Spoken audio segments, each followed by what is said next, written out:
사도신경 하시겠습니다.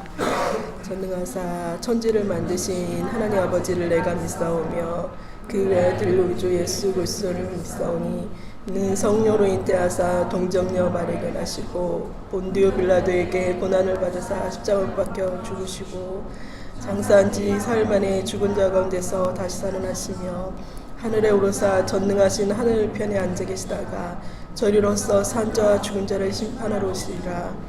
성령 믿사오며 거룩한 공예와 성도가 서로 교통하는 것과 죄를 사여 주시는 것과 몸이 다시 사는 것과 영원히 사는 것을 믿사옵나이다. 아멘.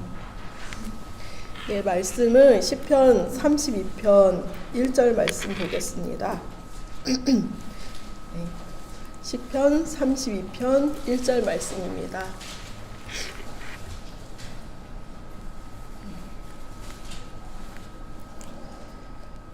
허물의 사함을 받고 자신의 죄가 가려진 자는 복이 있도다. 네. 쉬운 성경으로 봤을 때는 죄를 용서받고 잘못을 용서받은 사람은 행복한 사람입니다. 라고 이렇게 돼 있더라고요.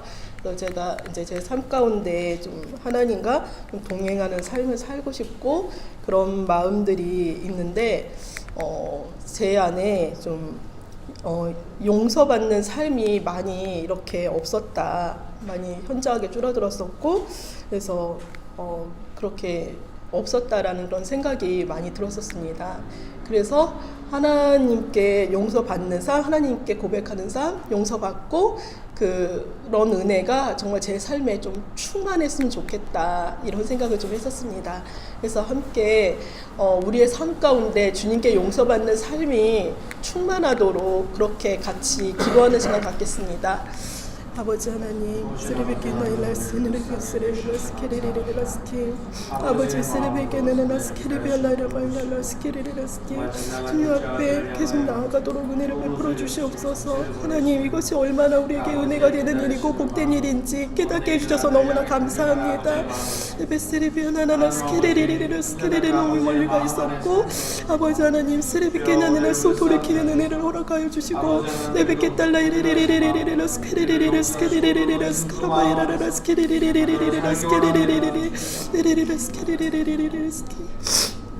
하나님 아버지, 우리에게 아버지 용서를 해주시고 구원해 주신 주님의 은혜에 감사합니다. 날마다의 삶 가운데 주님 주시는 용서가 풍성하도록 기도합니다. 예수 그리스도 이름으로 기도드렸습니다.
내가 서 있는 곳 어디서나 하나님을 예배합니다.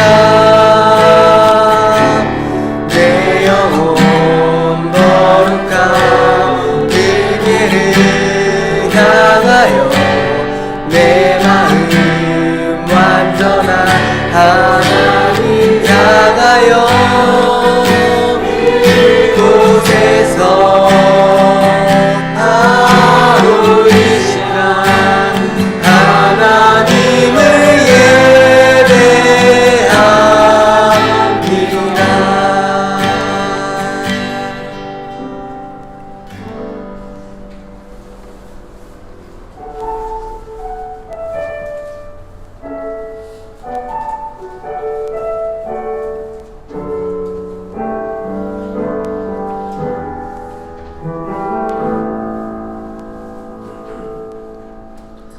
고단한 인생길 힘겨운 오늘도 예수 말씀하시네. 지나간 아픔도 마주할 세상도 예수 말씀하시네. 하루를 살아도 기쁨으로 가리 예수 담대하시네. 후회도 염려도 온전히 맡기리 예수 함께 하시네. 믿음의 눈 들어 주를 보리. 이 또한 지나가리라.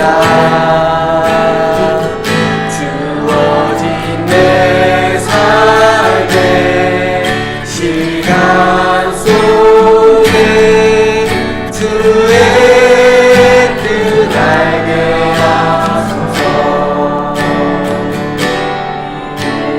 눈 들어 주를 보리.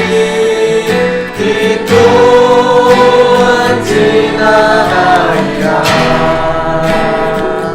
주어진 내 삶의 시간 속에 주의 뜻 알게 하소서. 고단한 인생길 고단한 인생길 힘겨운 오늘도 예수 말씀하시네. 지나간 아픔도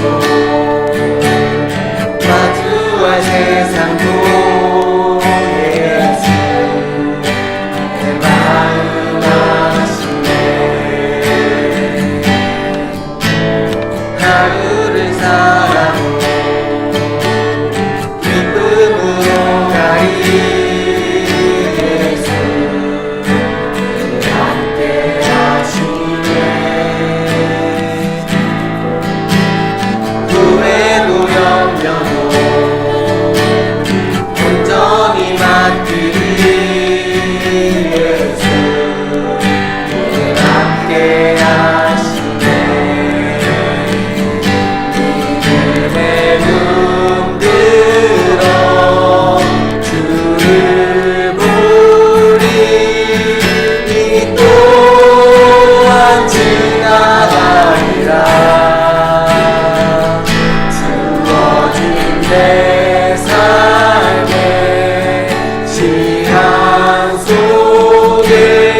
나의 창조자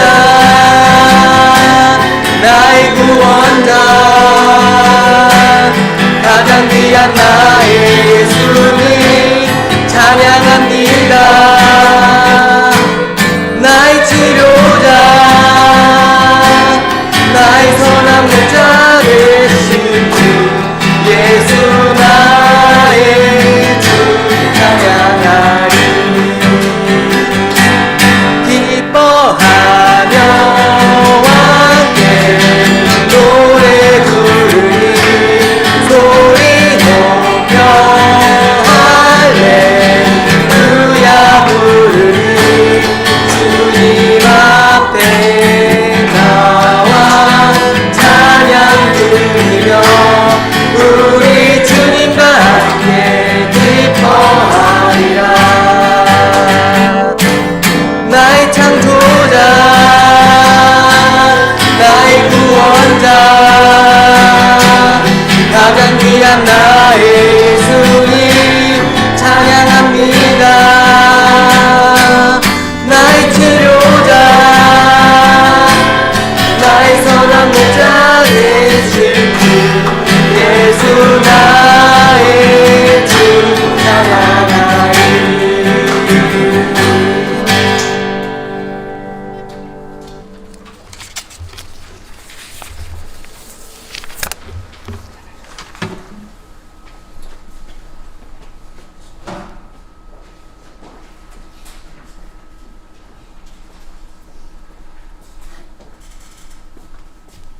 기도하겠습니다. 하나님, 오늘도 명신교회에 모여서 하나님을 예배하는 하루를 허락하여 주셔서 감사합니다. 저희가 마음을 빼앗겨 길을 잃고 고민할 때 외면하는 대급하여 약해지지 않고 약하고 부족하다는 솔직한 마음을 회복하여서 그 후련함으로 어떤 일을 앞에 두어도 나아갈 수 있는 저희가 되길 원합니다. 그 일을 가능케 하시는 하나님에게만 지혜를 구하는 저희가 되길 원합니다. 예수님의 이름으로 기도드렸습니다. 아멘.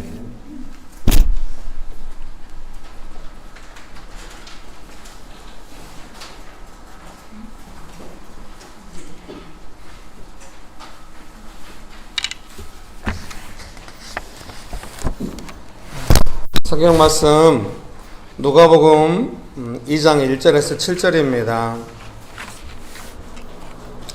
누가복음 2장 1절에서 7절 말씀 같이 한번 읽어볼까요? 누가복음 2장 1절에서 7절입니다. 같이 한번 읽어보겠습니다. 그때 가이사 아구스도가 영을 내려 천하로 다 호적하라 하였으니 이 호적은 구레뇨가 수리아 총독이 되었을 때 처음 한 것이라. 모든 사람이 호적하러 각각 고향으로 돌아가매 요셉도 다윗의 집 족속이므로 갈릴리 나사렛 동네에서 유대를 향하여 베들레헴이라 하는 다윗의 동네로 그 약혼한 마리아와 함께 호적하러 올라가니 마리아가 이미 잉태하였더라. 거기 있을 그때 해산할 날이 차서 첫 아들을 낳아 강보로 싸서 우유에 넣었으니 이는 여관에 있을 곳이 없음이라. 아멘. 좋으신 예수님, 은혜를 베풀어 주셔서 감사합니다. 하나님 아버지 간절히 의지합니다. 성령 하나님 충만하게 역사해 주셔서 감사합니다. 우리의 심령을 주장하시고 우리의 삶에 세밀하게 축복하시고 도와주셔서 감사합니다. 예수님의 이름으로 기도합니다. 아멘. 네, 오늘 그 설교문의 제목은 다윗의 동네. 그래서 이제 NIV로 누가복음을 묵상하면서 또 이제 은혜가 있을 때 설교문을 작성하게 되니까요. NIV로 읽다 보니까 그 옆에 이제 괄호치고 영어로 옮겨놨잖아요. 그건 다 NIV 내용이거든요. 고유명사를 어떻게 발음하는지 잘 몰라요. to 베들레헴이에요, 그냥.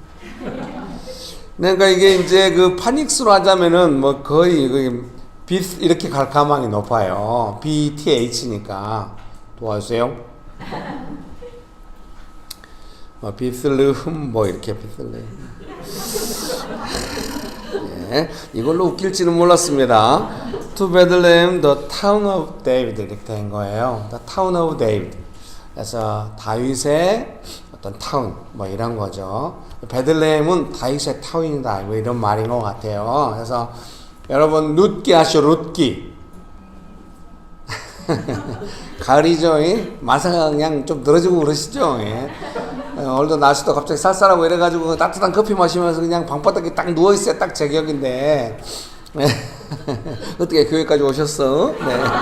잘하셨습니다. 네. 그 룻기에 마지막 이제 룻기에 보면은 이제 막 가족들이 다 세상을 떠나고 남편과 두 아들이 막 세상을 떠나고 며느리들도 이제 자기 고향으로 돌아가고 시어머니 나오미하고 며느리 룻만 남아가지고 돌아오는데 어디로 돌아와요? 아이고 설교를 도대체 얼마나 많이 했는데 베들레헴으로 돌아와요. 베들레헴.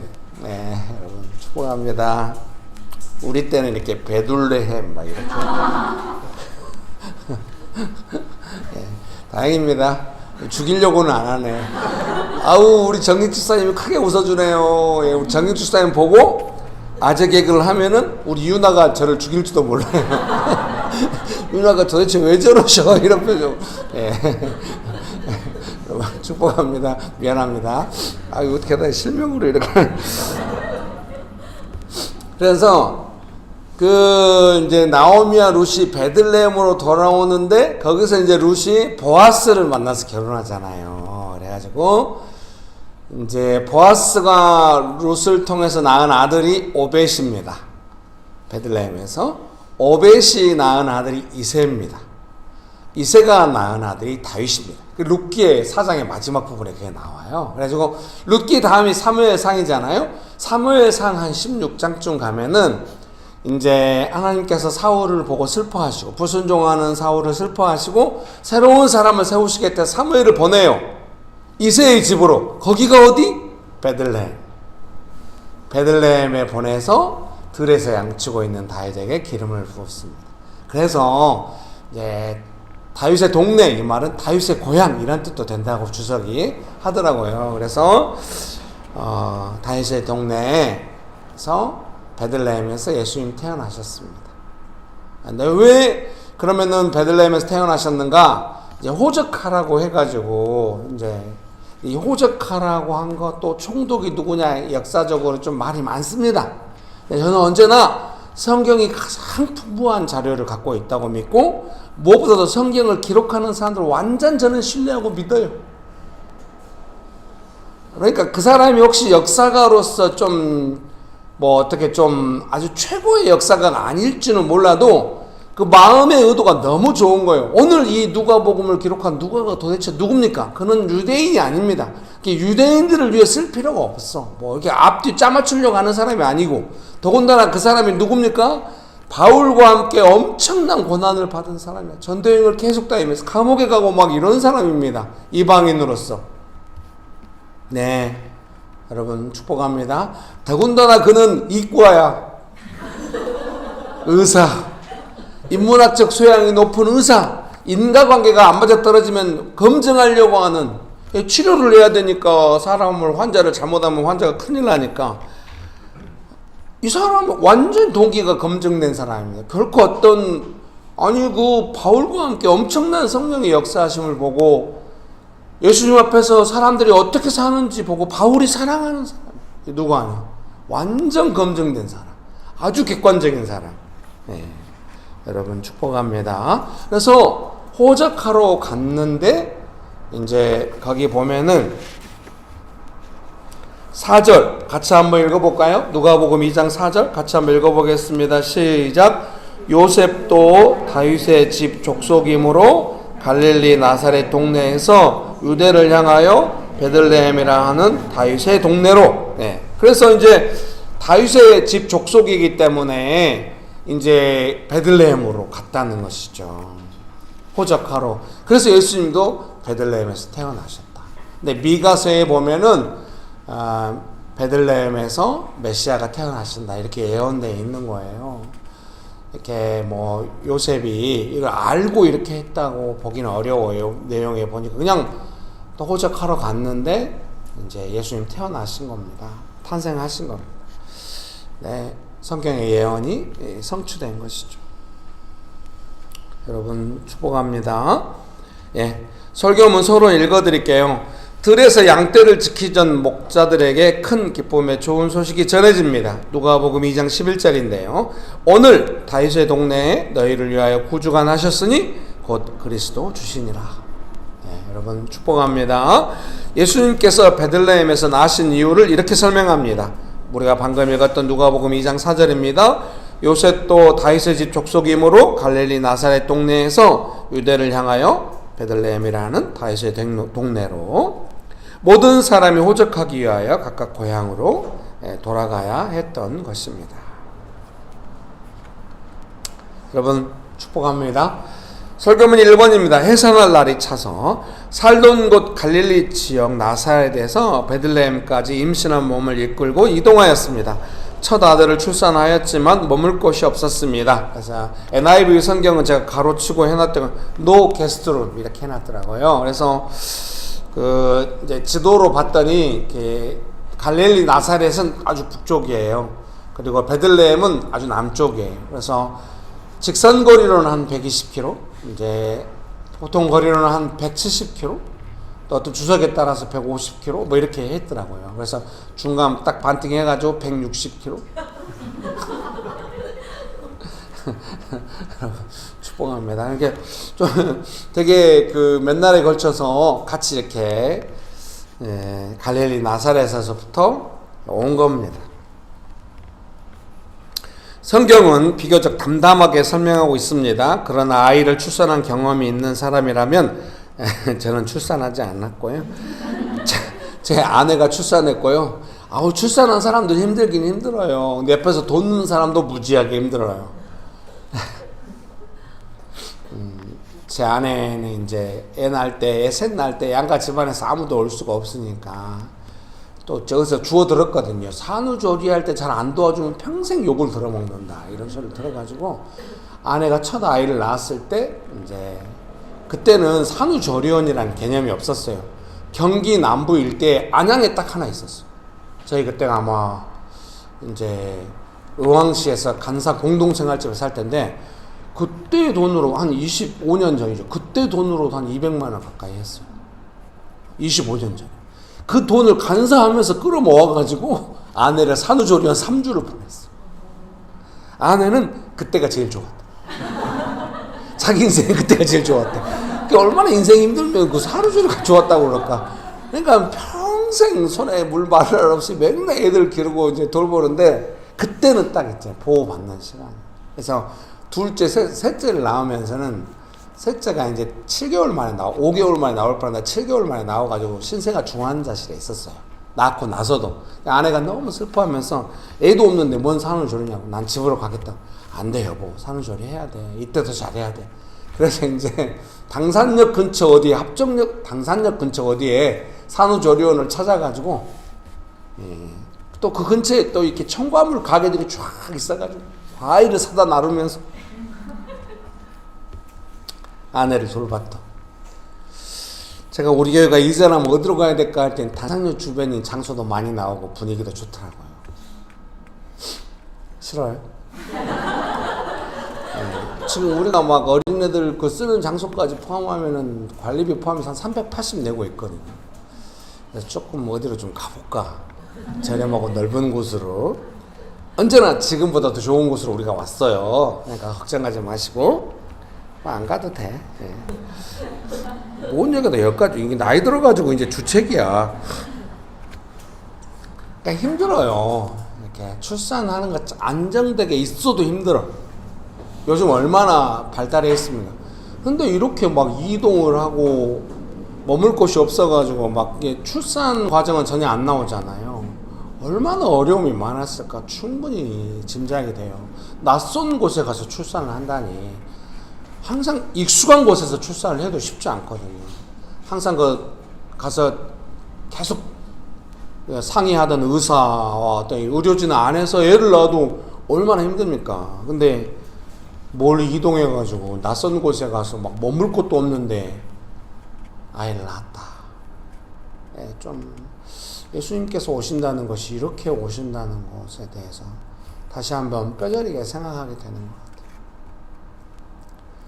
그러니까 우리가 편하려고 생각해서는 안 돼. 다들 표정이 그 말하려고 그런 것이요? 아이고 오늘 아침에 교회 오는데 되게 불편하더라고요. 어제 저녁에 이제 어제 좀 힘들었어요. 이렇게 저는 어디 가서 예식하면 너무 힘들어. 설교 10번 한 것보다 더 힘들어. 그래서 이제 혼인 예식에 가가지고 이제 주례를 했는데 끝나고 나니까 얼른 집으로 가고 싶더라고요. 이렇게 마치고 나니까 막 정신이 하나도 없어. 그래가지고 할 때는 최대한 차분하겠지만 그것은 나 뻥이고 아주 그냥 속으로는 죽겠어 그냥 아주 그냥 하고 이제 얼른 이제 집으로 도망치듯이 좋아가지고 오는데 배가 너무 고픈 것이요. 그러니까 집사님들 다 식권도 챙겨주고 결혼식 식사가 만만치 않게 잘 나오거든요. 먹고 가면 돼. 근데 나는 내가 먹는 거 얼마나 좋습니까 제가. 근데 그거보다 더 힘든 것이 난 못 견디거든요. 얼른 빨리 그 장소를 벗어나서 혼자 걸어가야 돼. 그래서 전철 타고 오는데 배가 엄청 고픈 것이지. 그날 점심을 제대로 못 먹었어요. 아침 생식 하나 먹고 가다가 너무 당 떨어져가지고 이제 핫바를 하나 먹고 한 1시쯤인가 전철 타고 가다 너무 배고파가지고 핫바를 하나 가산 디터 단지에서 하나 사 먹고 이렇게까지 자세하게 이야기할 것이 그리고 가서 이제 했으니까 예식이 한 3시에 있었거든요. 끝나고 한 4시 안 돼서 끝나고 나오는데 배고프죠 당연히. 그래서 버스 타러 이제 합정역에서 이제 버스 타고 이제 집으로 가려고 버스 타면 금방 가거든요. 도저히 배고파서 안 되겠어. 그래서 이제 내려가지고 어느 음식점에 들어갔는데 이제 쌀국수 집이었는데 해산물 볶음 쌀국수 시켰는데 이게 우리나라 분들이 아니었어요. 베트남 분들이야. 근데 베트남 분들이 좀 영리하신 것 같아요. 저를 딱 보더니 라지? 보통 사이즈는 8,000원 얼마인데 라지는 10,500원인가 하더라고요. 그래서 난 배고프니까 라지 나왔는데 해산물 볶음밥 그 사진에 있는 게 그게 평상시에 먹던 그게 아니야. 시커멓게 간장 베이스 이상하게 해산물 하나도 안 들었어. 둘둘 말아갖고 나왔어. 이분들 보니까 그걸 못해. 내가 볼 때는 베트남에는 해산물 볶음 쌀국수가 없나? 도저히 내가 아무리 배고파도 이거 먹을 수가 없어요. 대충 먹어야 되는데 저는 또 그런 성격이 아니거든요. 얼른 결제하고 나왔어요. 제가 결제하면 아내가 다 보거든요. 아내가 얼마나 혼낼까 이런 걱정 결제만 하고 나왔어요. 그 아내한테 바로 전에 여보 못 먹고 나왔어. 당시 오죽했으면 못 먹고 나왔겠습니까? 그래서 그분이 손님 좀 미안해 하더라. 괜찮아 하고 나와가지고 버스 타고 이제 돌아가지고 평상시에 가던 인천에 짜장면집 반드시 먹고야 말이야. 해산물 짜장 먹으러 가는데 손님이 너무 많아. 평상시 맛이 아니야. 그래도 먹었어요. 반드시 밥 한 공기 말아가지고 먹고 집에 들어갈 때 한 8시 됐을 거예요. 이게 본래 이렇게 약간 뭔가 일이 꼬이면은 이렇게 돌고 돌아 이렇게 그럼 저는 아예 마음을 내려놔요. 날씨가 시원하구나 맛있게 먹자 막 이러면서 가거든요. 여러분 축복합니다. 이제 설명하다가 잊어버렸어. 왜 이 이야기가 시작되었는지. 여러분 축복합니다. 그렇게 해서 이제 집에 가니까 얼마나 피곤합니까. 조금 쉬다 과일 하나 먹고 바로 잤어요. 아내가 또 고구마를 삶아놨더라고요. 고구마 먹고 바로 잤어. 한 10시쯤 바로 잤습니다. 저는 일찍 자면 일찍 깨요. 새벽 2시에 일어났습니다. 새벽 2시부터 지금까지 이러고 있는 것입니다. 2시부터 일어나서 성경 주석이 읽어보고 이것저것 준비하고 하고 집에서 6시 하면 이렇게 하고 나온 겁니다. 아침 먹고. 그러니까 지금 하루 다 가버렸네. 저한테는 이제. 여러분 축복합니다. 예. 다들 표정이 뭔 말을 하고 싶어. 여러분 축복합니다. 도와주세요. 네. 그래서 얼마나 그 고단한 삶, 피곤한 삶에 대해서 생각하게 되는 것입니다. 뭐랄까 저의 고단함이라고 하는 것이 예수님의 고단함과 비교할 수 있겠습니까마는 예수님께서 태어나서부터 십자가 지시고 이 땅에서의 삶을 마감하실 때까지 얼마나 고단한가 그런 생각을 하게 돼요. 사랑하는 성도님 여러분, 그러니까 저도 이제 고단하잖아요. 오늘 아침에 와가지고 2시부터 일어났으니까 아구 나이가 드니까 이제 좀 뼈가 쑤셔. 삭신이 쑤셔. 이제 50대 중반이니까. 아우 옛날에는 막 번쩍번쩍 막 2개씩 들고 이랬는데 이거 이렇게 펴는데 너무 힘들어. 이렇게. 플라스틱 쇠가 부딪히는 것도 막 찌릿찌릿하고. 제가 어떻게 생각했습니까? 당연한 것이 이것이.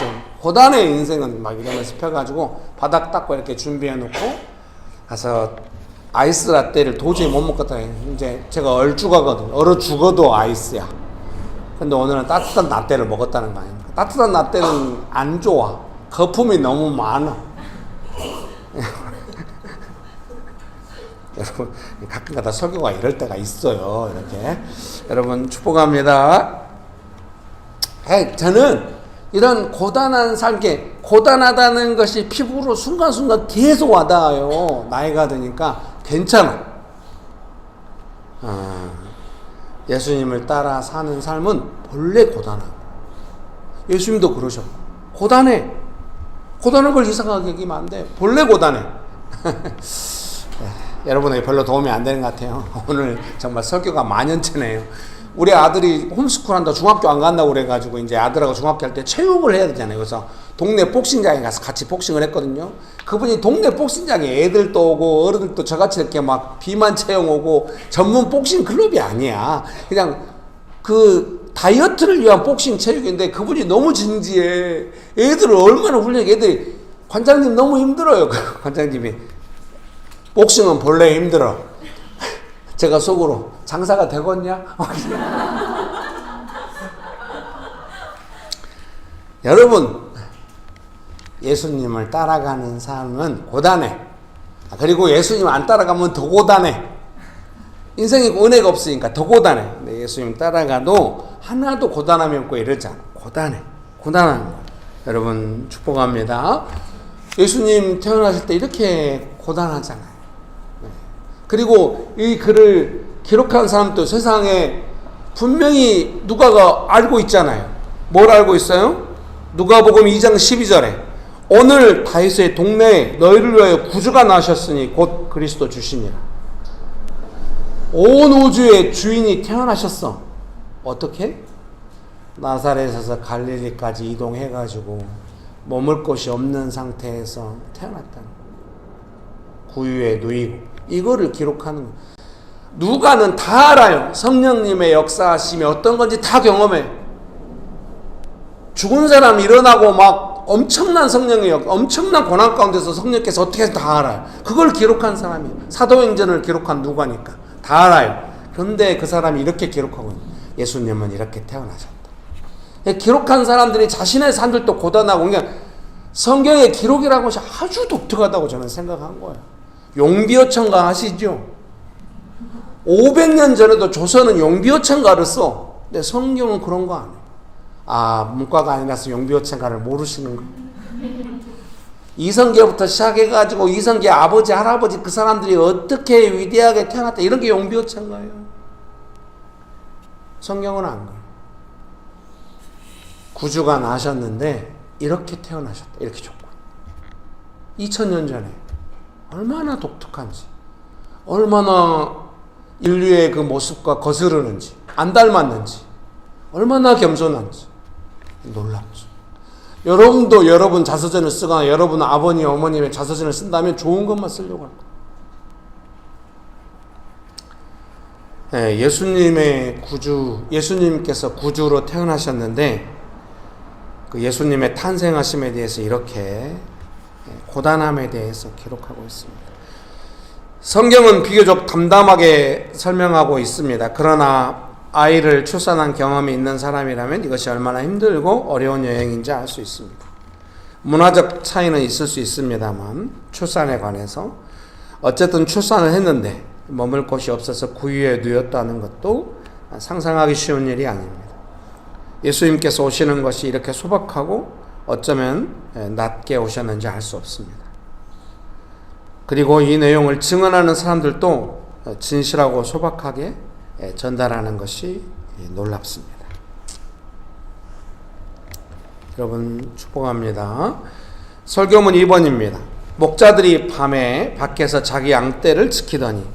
누가복음 2장을 읽으면서 가장 주요한 질문 중 하나는 예수님 탄생하시는 소식이 왜 들에서 양을 지키던 목자들에게 전해졌을까 하는 것입니다. 수많은 천군이 그 천사들과 함께 하나님을 찬송하는 모습들이 들에서 양을 치던 사람들에게 전해집니다. 한번 읽어볼까요? 누가복음 2장 8절에서 14절입니다. 같이 한번 읽어볼까요? 누가복음 2장 8절에서 14절 같이 한번 읽어보겠습니다. 시작. 그 지역에 목자들이 밤에 밖에서 자기 양떼를 지키더니 주의 사자가 곁에 서고 주의 영광이 그들을 두루 비춤에 크게 무서워하는지라. 천사가 이르되 무서워하지 말라. 보라, 내가 온 백성에게 미칠 큰 기쁨의 좋은 소식을 너희에게 전하노라. 오늘 다윗의 동네에 너희를 위하여 구주가 나셨으니 곧 그리스도 주시니라. 너희가 가서 강보에 쌓여 구유에 누워 있는 아기를 보리니 이것이 너희에게 표적이니라 하더니 호련히 수많은 천군이 그 천사들과 함께 하나님을 참송하여 이르되 지극히 높은 곳에서는 하나님께 영광이요 땅에서는 하나님이 기뻐하신 사람들 중에 평화로다 하니라. 아멘. 그래서 제가 새벽 2시에 일어나서 어제부터 했던 고민을 계속 고민한 겁니다. 왜 목자들에게 전해졌을까 생각할 때 하나님께서 이 일을 행하셨는데 예수님 탄생에 관하여 천군과 천사들을 통하여 들에서 양치던 아마도 베들레헴 지역이겠죠. 목자들에게 이 소식을 전했는데 하나님께서 왜 이렇게 하셨는지는 알 수 없죠. 하나님의 일하심을 알 수 없는 것 같습니다. 성경에 또 명백하게 그 이유가 써있는 것은 아니었어요. 그래서 하나님께서 왜 그렇게 하셨는지는 알 수 없는데 목자들이 무엇을 했는가, 어떤 사람들인가를 보면서 제가 유추를 해봤습니다. 그러면 안 될까요? 그래서 첫 번째로는 목자들이 뭐 하냐면은 거기 보겠습니다. 누가복음 2장 15절 16절 같이 한번 읽어볼까요? 누가복음 2장 15절 16절입니다. 17절까지 같이 한번 읽어보겠습니다. 시작. 천사들이 떠나 하늘로 올라가니 목자가 서로 말하되 이제 베들레헴으로 가서 주께서 우리에게 알리신 바 이 이루어진 일을 보자 하고 빨리 가서 마리아와 요셉과 구유에 누인 아기를 찾아서 보고 천사가 자기들에게 이 아기에 대하여 말한 것을 전하니. 그래서 제가 생각할 때는 이 목자들이 이렇게 전했다잖아요. 천사들에게 들은 소식을 구주가 나셨다 이렇게 목자들이 전했다는 건데, 그래서 제가 첫 번째로 생각한 그겁니다. 뭐 왜 목자들에게 이렇게 전했는지 알 수 없으나 어쨌든 하나님의 뜻은 증언자를 찾았다는 것입니다. 그래서 목자들은 그 예수님의 탄생에 관한 증언자로 부름받는 것입니다. 하나님은 그 증언할 사람을 찾았고 그 증언할 사람의 가장 부합한 사람이 누군가 바로 목자들이었다 이렇게 선택하신 것 같습니다. 그래서 목자들은 모습을 볼 때 아주 단순하고 소박하게 딱 듣고 너무 놀라워하면서 딱 가서 천사들이 전한 소식을 딱 증언하고 전하는 것입니다. 단순하고 소박한 증언이다. 제가 이렇게 해석했습니다. 대표적으로 막 예수님 탄생하신다고 할 때 막 동방박사들에게 막 예수님 어디서 태어나냐고 막 헤롯이 물어보고 막 베들레헴 근방에 아이들 죽이고 막 이런 내용 들어보셨죠? 예, 다 들어보셨네. 헤롯 같은 사람하고 너무 대비된다는 생각이 드는 거죠. 단순하고 소박하단 말은 예수님의 탄생과 그 증언에 대해서 어떤 자신의 이해관계도 없어. 그냥 놀라워하고 그냥 증언하는 거예요. 너무 감사하죠. 좀 그런 게 필요해요.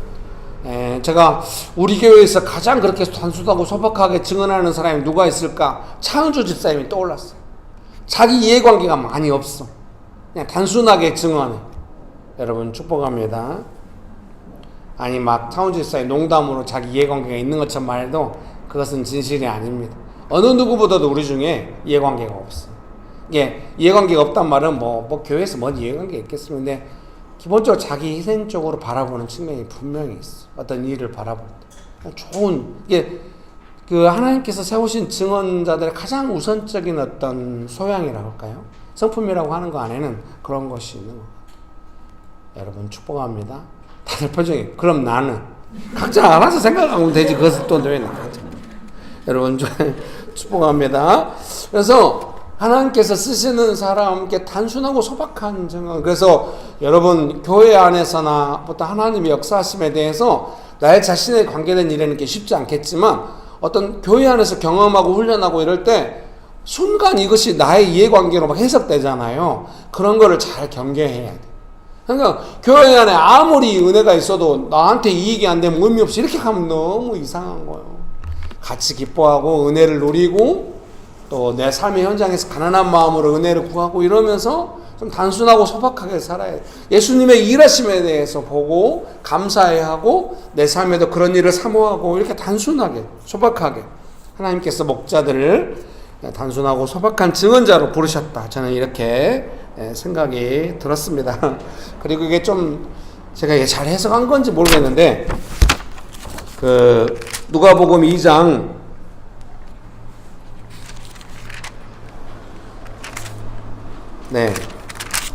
누가복음 2장 8절에 그 지역에 목자들이 밤에 밖에서 자기 양떼를 지키더니 그래서 이 시간에 깨어있는 사람들이 이 사람들이라고 생각해요. 나 여기서 웃어줄 줄 알았는데 안 도와주시네. 여러분 축복합니다. 아니 여러분도 다 그 이해관계가 없으시고 다 단순하고 소박한 증인들이셔. 아주 좋으셔. 아유 명실교회 성도님들이 이미 검증되어버렸지. 아무 걱정하지 마시고. 예. 아우 인자 웃어주시네. 감사합니다 여러분. 난 그냥 질투가 무서워. 나는 축복합니다. 아니 그냥 그 지역의 목자들이 밤에 밖에서 자기 양떼를 지키면서 깨어있으니까 중요한 순간에 깨어있는 것이 어쨌든 중요해요. 여러분 축복합니다. 우리 속담에도 있잖아요. 아닌가? 자다가도 깨다가 떡을 먹는다고. 오늘 좀 제가 너무 일찍 일어나서 정신이 혼미합니다. 여러분 축복합니다. 예. 그래서 제가 볼 때 이제 여러 성도님들 오랫동안 멘토링 하잖아요. 이제 저는 기본적으로 성도님들이 제 마음 안에 있으니까 지켜보게 되잖아요. 어떤 사람들은 정말 자기 영혼의 중요한 순간에 중요한 자리에 있다는 느낌이 드는 사람이 있어요. 저하고 친소관계가 상관없이. 어떤 사람들은 저와의 친소관계가 상관없이 정말 자기 영혼을 향해 중요한 시간인데 없구나 막 이런 아쉬움이 들 때가 있어요. 깨어있다고 하는 거 보는 것 같아요. 그래서 여러분 나의 영혼이라든가 나의 삶의 유익을 따라서 취사 선택하려고 하면 이런 때 못 깨어있어요. 하나님의 뜻 가운데 깨어있으려면은 나의 유익을 취사 선택해서는 안 돼. 여러분 축복합니다. 세 번째는 제가 이렇게 적어놨어요. 힘이 없어서. 목자들이 어째 힘이 없어. 근데 말 안 듣느냐 끌고 오려면 얼마나 힘이 좋겠어 막 이렇게 생각할 수 있는데 여기서 힘이 없다는 말은 뭔 말이냐면은 제가 이렇게 적어놨네요. 오늘 아침에 이제 와서 세팅해놓고 이제 설교문 옆에 이렇게 써놨어요. 증언이 필요하지 헤게모니가 필요한 것이 아니다. 이렇게 막 구주가 나셔버렸다고 메시아 대신 예수님이 태어나셨다고 우리가 그것을 봐버렸다고 들어버렸다고 막 뭔가 재고 이러면 안 돼. 예수님 믿는다는 사실이 기독교가 헤게모니를 갖는 것이 아니. 헤게모니 주도권이거든. 그냥 단순한 증언이 필요해. 그래서 막 교회가 그 지역에서 유력하게 되면 좋죠. 저도 옛날에는 그런 거 좀 빠지고 교회가 막 선한 영향력으로 유력하게 돼가지고 그냥 교회 빼고는 아무 일도 안 들어가게 해버려야 돼. 막 아주 교회가 막 섬기고 막 시골에 있는 어떤 유명한 교회는 막 워낙 교회가 지역을 잘 섬기니까 그 면에서 일을 하려면 그 교회를 빼고는 못해. 그러니까 면에서 뭔 행사를 할 때 교회한테 먼저 물어봐. 이날 뭔 행사가 있으시냐고. 안 와버리니까. 그래서 막 마을을 위해서 도서관도 열고 그것도 좋아. 근데 단순하고 소박한 증언 좋은 것 같아. 굳이 접점을 찾아가지고 선하게 그건 나쁘지 않아. 그냥 아니 목자들이 그거 보고 했다고 해서 뭔 상관, 그냥 증언하고 끝이야. 천군과 천사들이 막 찬양하는 것을 봤어. 엄청난 일이요. 그냥 끝이야. 그래서 하나님이 하신 일이고 단순한 증언. 너무 그냥 교회가 그게 좋을 것 같아. 한 발짝 비껴나가지고 단순히 증언하고 그 정도. 있는 듯 없는 듯. 여러분 축복합니다. 그래서 이번에도 이제 우리 신집사님이 떡을 딱 하셨잖아요. 제가 그 떡을 고단하게 들고 왔어요. 나이 50 넘으니까 이게 2개 들고 가기 쉽지 않아. 그래도 들고 왔어요. 떡을 먹일 생각에. 우리가 먹는 것도 좋았지만 제가 떡을 접시에다 담아갖고 여기 장애인 사무실 항상 제가 청소할 때 출근하시면 그분한테 드리고, 미용실 원장님, 남자분이 제 머리 해주시는 원장님 너무 기뻐하시. 옛날에 뭐 갖다 주면 좀 부담스러웠거든요. 근데 우리가 갖다 주면 좋아해. 왜? 퀄리티가 있거든. 떡이 보통 떡이 아니야. 제 입맛이 까다롭거든요. 우리 집 과일은 과일파가 나뉘어 있어요. 우리 아들은 키위라든지 골드키위라든지 열대 과일을 좋아해. 수박 안 먹어. 풀려난다고 절대 안 먹어. 우리 딸도 수박 안 먹어. 우리 막둥이 수박 엄청 좋아해. 저는 무슨 파냐? 맛있는 파. 맛없으면 안 먹어. 절대 안 먹어. 입맛이 까다로워요. 아무거나 먹지만 맛있어야 돼. 떡도 맛있는 집을 고르고 골라서 마지막에 알파문고 집사님들이 저희 집 가져가러 몇 봉지 놔도 그거를 전달해 드렸어. 너무 좋아하셔.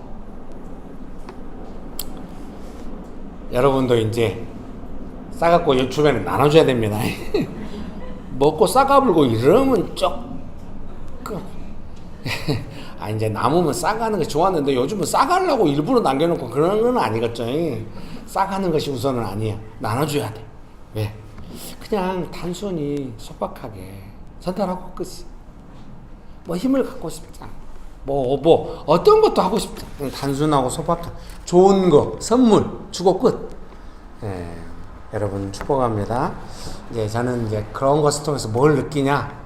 하나님의 일하시는 방식일지 모른다는 생각을 하니까, 사랑하는 성도님 여러분들이 뭔가 일을 진행할 때 이런 방식이 아니다 그러면 점검을 해야 하죠. 나는 어떻게 일하고 있는가? 무엇을 추구하고 있는가? 점검이 필요하죠. 여러분 축복합니다. 자식을 기를 때도 내 자식이 어떻게 됐으면 좋겠는가? 저는 우리 셋째가, 아내가 이제 수업 갔는데 셋째가 그냥 선생님이 자기 시킬까봐 이렇게 긁으면서 막 숨어있고 막 너무 좋아. 나하고 안 닮았어. 저는 안 시켜도 막 하다가 선생님한테 혼나고 막 이랬고. 나 안 닮았어. 너무 좋아요. 여러분 축복합니다. 저는 제가 조금 우리 아들처럼 그런 사람이었으면 얼마나 좋았을까 그런 생각을 할 때가 많이 있었고, 또 사람마다 또 그 모양을 따라 쓰시지 않겠습니까? 여러분도 여러분 자신을 향한 이상적인 그림이 있죠. 그대로 안 되시겠지만, 그래서 둘 다 좋아하시기 바랍니다. 내가 생각하는 그림을 따라 가기도 하고 그 안 되는 나도 사랑스러워하고, 둘 다 좋아하면은 얼마나 좋아. 요즘 부캐가 유행인데. 얼른 설교를 끝내는 것이 상책이라는 생각이 들어요. 설교문 3번입니다. 설교문 2번에 두 번째 단락 읽어드릴게요. 영향력이 없고 뭔가 지속적이고 항구적인 일을 도모할 수 없습니다. 목자들이 뭘 할 수 있겠습니까? 그냥 그때 그 사람들에게 놀랍고 기쁜 소식이 전해지는 것입니다. 가장 중요한 일에서 가장 중요한 일이죠. 예수님의 탄생, 인류 역사의 가장 중요한 일입니다. 메시아 되신 예수님께서 우리에게 오셨다는 것. 우리는 하나님의 일하시는 모습을 봅니다. 하나님의 일하심에 사람들은 어떤 모습으로 있어야 하는지 생각하게 됩니다. 그러니까 이 복음을 기록하는 사람도 얼마나 이런 입장에 충실하게 기록했겠습니까? 성실하게. 어떠한 것도 없이 철저하게 증언하겠다. 이런 모습. 설교문 3번입니다. 주께서 우리에게 알리신 바 이 이루어진 일을 보자. 아까 우리가 읽었죠. 목자들은 천사가 자기들에게 구유에 놓인 이 아기에 대하여 말하는 것을 전합니다. 마리아는 이 모든 일을 마음에 새기어 생각합니다. 예수님을 증언하는 일에 대해서 생각하게 됩니다. 그것은 처음부터 예수님 탄생하실 때부터 예수님을 증언한다고 하는 것은 영향력 있는 사람들의 거창한 일이 아니었습니다. 그렇게 일을 행하신 하나님의 뜻을 생각합니다. 그리고 그런 뜻에 벗어남 없이 성경을 기록한 사람들의 증언을 생각합니다. 그리고 오늘 우리의 증언하는 삶에 대해서 생각하게 됩니다. 여러분 축복합니다. 단순하고 소박하게 예수님을 증언하는 삶입니다. 그것은 우리들의 삶의 방식 이전에 하나님께서 일하시는 방식이기도 합니다. 증언하는 삶을 살다 보면 그것은 어쩌다 일어난 일이 아니라 분명한 명령이라는 사실을 알게 됩니다. 그러니까 복음의 내용 가장 중요합니다. 그러나 그것을 전하는 방식 아주 중요합니다. 그래서 제가 막 대중교통에 이런 데서 소리 고래고래 지르면서 복음 전하는 사람들이 와서 마음이 아픈 거예요. 막 전철 입구에서 막 소리 지르면서 좀 마음이 아파. 피곤해 쩔어가지고 막 있는 사람들한테 그렇게 해버리니까 사람들이 막 어려워해가지고 다른 복음 전하는 길도 막히는 것 같아요. 진짜 복음을 전할 때는 이 방식을 소중하게 마음에 담아가지고 진짜 깔끔하게 해줘야 돼. 그것이 진정한 후보가 아니겠습니까? 예수님의 이름에 누가 되면 안 되지. 성경은 분명히 이렇게 하고 있으니까 우리도 깔끔하게 하고 난 사람들이 목자들이 평생 얼마나 기쁘겠습니까? 우리도 크리스마스 때 전도하고 너무 기쁘잖아요. 1년 지나고 잊어버리셨구만. 이제 곧 다가옵니다. 즐겁게 또 한번 해봅시다. 살짝 치고 빠지는 그런 느낌으로 그냥 집으로 돌아가면서 혼자 비실비실 웃으면서 너무 기뻐하는 그런 느낌. 예수님 너무 좋네요. 막 이런 느낌으로. 이번 크리스마스 전도사의 컨셉에 나왔네요. 비실비실. 기도하시겠습니다. 네, 우리 아까 찬양 불렀던 찬양 한번 불러볼까? 이 또한 지나가리라. 그게 워낙 유행어여가지고 찬양으로 하기엔 조금 그러긴 한데 소진영 씨가 유명한 찬양사인데 했으니까 또 믿고 네 고생잼 나오셔가지고 같이 한번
주에게 나를 원하십니까? 예, 예수님께서 그런 삶을 사신 것입니다. 여러분, 나의 삶의 그 고난한 과정이 내 인생의 본질입니다. 예수님을 따르고 있는 삶인 것입니다. 믿으십니까? 뭔가 내가 원하는 내 욕심에 딱 맞는 어떤 삶이 있으리라. 여러분, 그러지 마십시오. 예수님의 삶이 어디 그런 것이 있습니까? 고단하지만 예수님을 따라가는 이 삶, 일상에서 예수님께 은혜 구하는 그 삶, 그 과정, 그렇게 인생이 그냥 공허한 것이 아닙니다. 그것이야말로 예수님을 잘 따르고 있는 삶의 본질인 것입니다. 여러분, 믿으십니까? 이 시간에 기도하실 때 예수님, 제가 예수님을 따라가는 이 삶의 기쁨으로 예수님과 동행하는 이 삶에 고단하지만 그 어떤 것에 대해서 후회가 없고 예수님과 기쁨으로 함께 나아가기 원합니다. 고백하기 원하십니까? 기도하시겠습니다.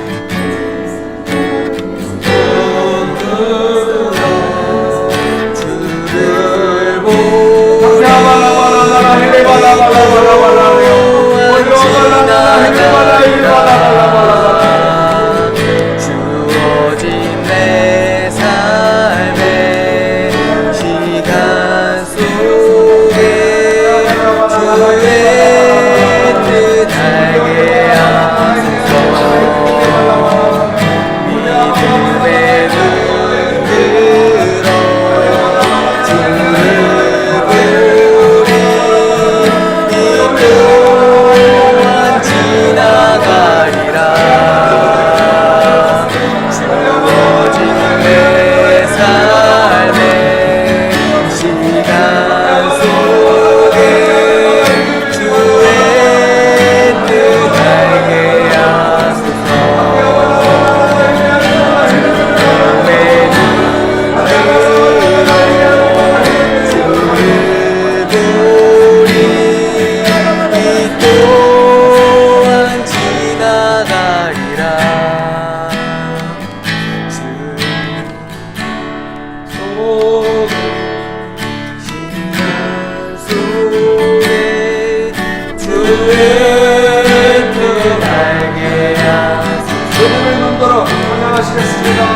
믿음의 눈으로 주를 보리 이 또한 지나가리라. 주어진 내 삶의 시간 속에 주의 뜻 알게 하소서. 여러분, 주의 뜻이 무엇이겠습니까? 이 삶의 고단한 여정을 주님과 함께 가는 것입니다. 성경에 많은 사람들이 고백하고 있는 것입니다. 어디가 내가 원하는 나의 욕심에 맞는 어떤 나라가 기다리고 있는 것이 아니고 삶의 시간이 기다리고 있는 것이 아니고 예수님과 함께 여정을 이 땅에 살아가고 천국에 가서 예수님과 영원히 사는 것이 그것이야말로 주의 뜻이고 우리의 삶을 향한 예수님의 뜻인 줄 믿습니다. 믿으십니까? 예수님을 증언했던 삶이 다 그렇게 살다 간 것입니다. 여러분, 그것은 허망한 것이 아닙니다. 정말로 날마다 기쁜 삶이며 예수님과 동행하는 삶이며 예수님을 증언하는 본질적인 삶인 것입니다. 여러분, 믿으십니까? 삶이 어느 한때라도 우리가 그런 삶을 산다는 것이 영광스러운 것입니다. 복자들처럼 믿으십니까? 주여, 나의 삶을 그렇게 살기 원합니다. 주의 뜻이 거기에 있는 점이 있습니다. 기도하시겠습니다.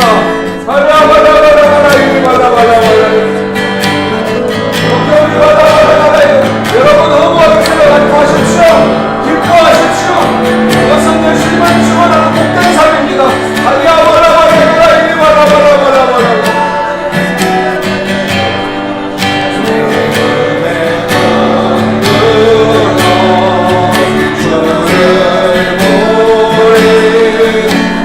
또한 지나가리라. 주어진 내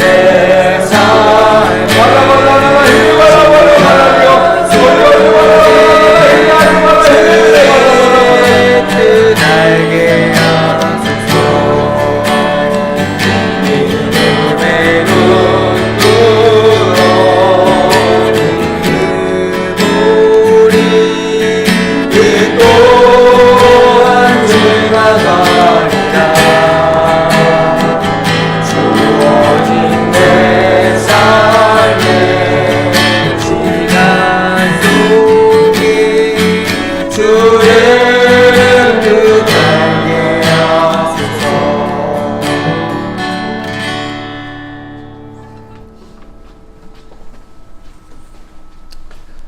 좋으신 예수님, 은혜를 베풀어 주셔서 감사합니다. 예수님의 이름으로 기도합니다. 아멘.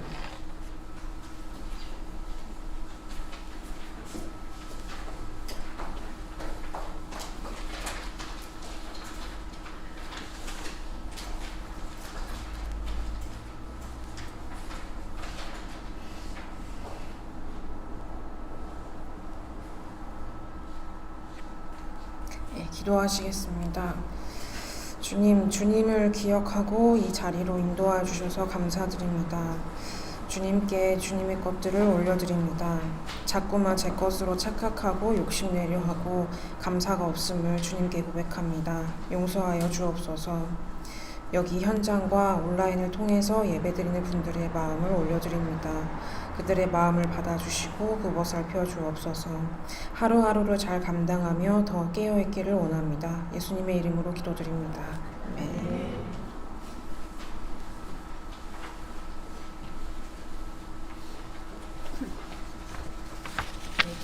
예배 시간 안내입니다. 주일 예배는 오전 11시에 드립니다. 장소는 서울시 금천구 벚꽃로 32단지 상가 206호에서 이렇게 예배 드리고 있고요. 네, 주일 모임은 안내입니다. 예배 후에 캠퍼스별 모임 그리고 식사 청소가 있습니다. 묵상 모임 안내입니다. 도시사역 묵상 모임을 진행하고 있습니다. 장소는 온수, 용산, 양재, 서현, 상암, 성봉, 판교, 여의도 등등에서 진행하고 있습니다. 그리고 캠퍼스별 묵상 모임은 교회 줌으로 진행되고 있습니다. 수요 기도의 안내입니다. 목사님께서 성도님들과 도시 기도 모임을 진행하고 계십니다. 목사님 나오셔서 축도해 주시겠습니다.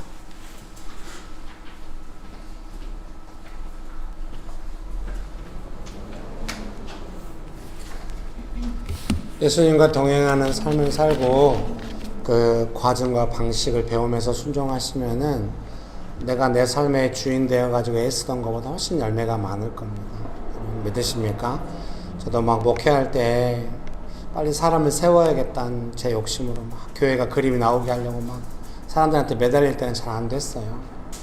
하나님께 맡기고 저도 그 과정과 방식을 존중하면서 따라가려고 하고 믿음으로 하려고 했더니 하나님의 일하심이 훨씬 많아진 것 같아요.